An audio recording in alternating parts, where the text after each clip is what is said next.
Scan for Sovi, your AI bestie. I got your back. Profit graphs get people every time, but this one is fast if you lock onto quantity first, then compare revenue and total cost carefully.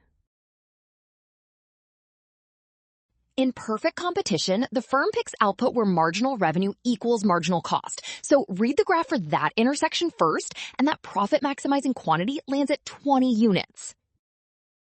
Now compute economic profit by comparing total revenue and total cost at 20 units, because profit is revenue minus cost, and the graph shows cost is higher there.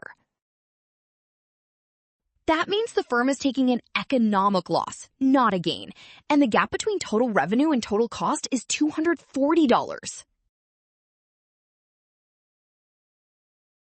Well done! Option D. Scan now, watch signs, and avoid rushing. Trust the graph, then check each step so losses do not look like profits.